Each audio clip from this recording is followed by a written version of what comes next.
So you're ready to get started on a new fiber arts project. Knitting, crochet, spinning, weaving, punch needle, whatever it may be, but you just don't know what colors to use. Everyone else is feeding you the same color combinations over and over. That won't do. You want something new. I've put together 7 different color combinations that I absolutely love and would be delighted to see in more fiber arts projects.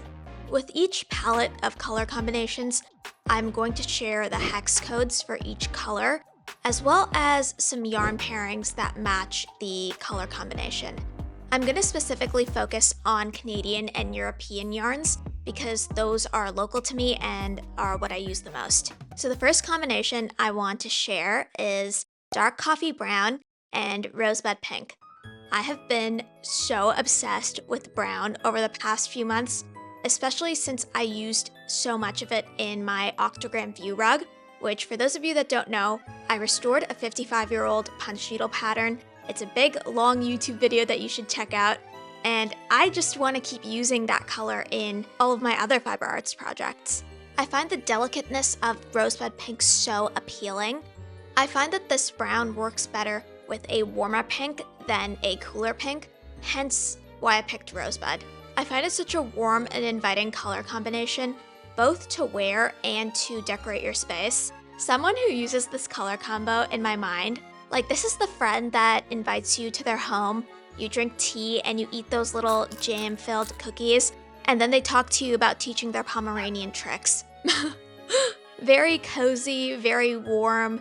This color combination is fantastic because you can get a lot of diverse looks in a variety of projects depending on the patterns you use and the amounts in which you use these colors, whether you use one color more than the other. I feel like I've seen this color combination done with the sailor slippers, which I think looked super cute, but I think this color combination is great for a variety of different fiber arts in various patterns. Some yarns for this color combination are Drops Snow in dark brown and baby pink, Estelle Eco Cotton DK in chocolate and soft pink, as well as Hobie Amigo in chocolate and delicate rose. The next color combination I want to share is Celadon and Cool Steel. This color combination I am so obsessed with. You know, I really do appreciate the bright colors that people normally use when springtime comes, but what if we leaned more into the gloomy mysteriousness of spring, the melancholiness that comes with a transition season? Imagine with me for a second. Those secrets that were buried in the winter snow, melted, unearthed in spring. New secrets, new revelations, and one mystery that needs to be solved. And who's going to solve that mystery?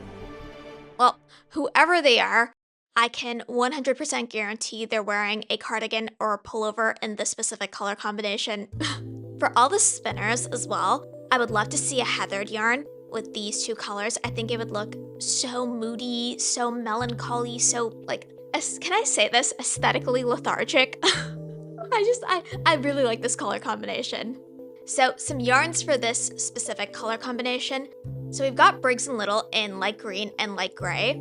I believe that this color combination is available in all of their 100% wool yarn lines, so I didn't highlight a specific one. But I love that this light gray is heathered. It only adds to those vibes that I was describing earlier. Some other yarns are Estelle Eco Cotton DK in bottle green and steel, as well as Cadia Comet in 212 and 209. The third color combination I want to share is Berry Purple and Icy Blue. I've been seeing this color combo here and there, but definitely not enough. I find it to be a very refreshing springtime color combo. There's such a crispiness to it. To me, this color combination feels like going outside on the first decent temperature day of the year, remembering what heat and grass feel like. And it's brisk out, but the sun is still shining, so you're not cold. Berry Purple and Icy Blue are giving that for sure. So some yarns for this color combination, we've got Drops Snow in Mulberry Purple and Morning Mist, Istex Einband in dark wine and light denim. The dark wine is more on the darker side than I imagined, but I think it would still look really cool, definitely more subtle if you're not into the brightness of my berry purple. As well as Hobie Friends in plum and icy blue. I also have a couple of 3-color color combinations that I wanted to share, and the first one is Inferno, Banana Cream, and Ultraviolet. Now, I know what you're gonna tell me when you see this. You're gonna be like, Brenda, that's just clown core. It is not clown core. Clown core is like a lot more saturated. You've got like the brightest and the most saturated colors when you're thinking of clown core. So we do have a super saturated purple, but our banana cream, our yellow, is quite a bit paler, and the red is a tinge darker. I actually thought of this combination because I want to see it in more home decor. So punch needlers, this one is for you. Like an accent rug or an accent pillow in these colors would look so cool. With an abstract flowing design of lines and shapes, I think it would look really, really stylish and fun in a home. But that's not to say that this color combination wouldn't look good with wearables. I could definitely imagine like a striped sweater or a striped scarf with the red and yellow and occasionally like a small band of the purple. I think that would look really, really cool as well.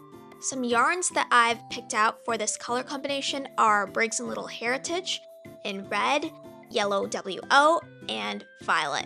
The yellow WO is also heathered, so that creates an additional level of dimension and texture that I think would look really, really cool.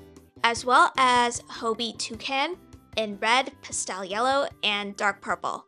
Another fun color combination that I want to share is French Blue and Almond Silk Beige.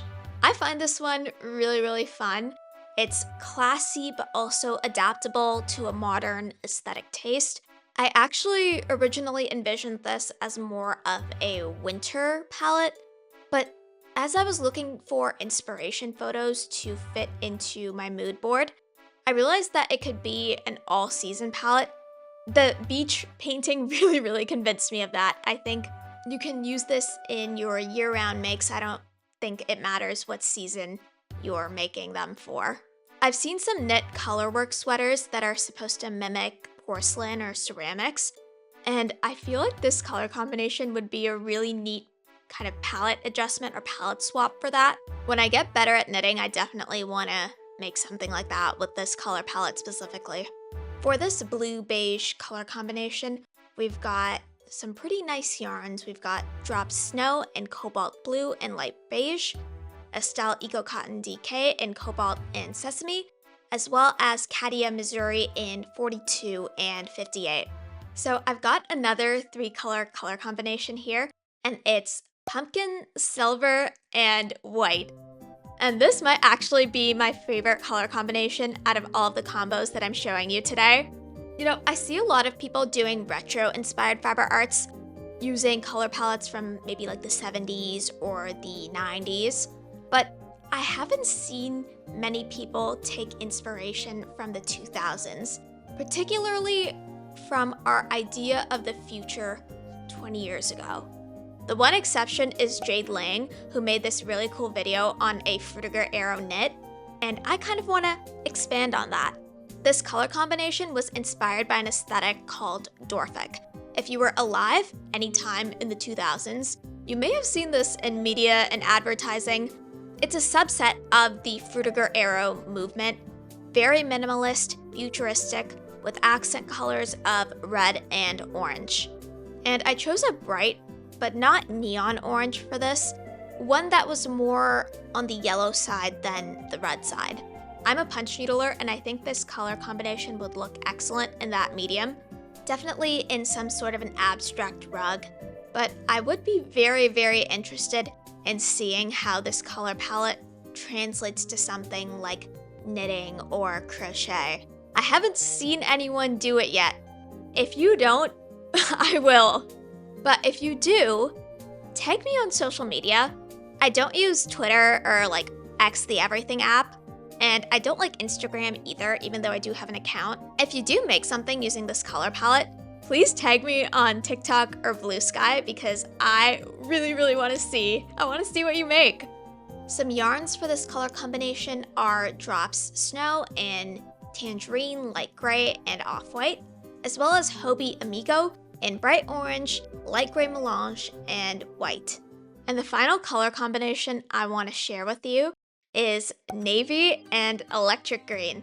I'm a big fan of a conventional-unconventional color pairing, and I feel like we see navy a lot in fiber art, but we don't really see a lot of electric green. And I want to make this clarification. Electric green is a step down from neon green. I would say a couple steps down. It's definitely not as bright, but contrasted with the navy, it does look super bright. I would love to see someone in any fiber art take a very traditional or folky pattern and then do a palette swap and use these colors instead. I think that would look just so cool.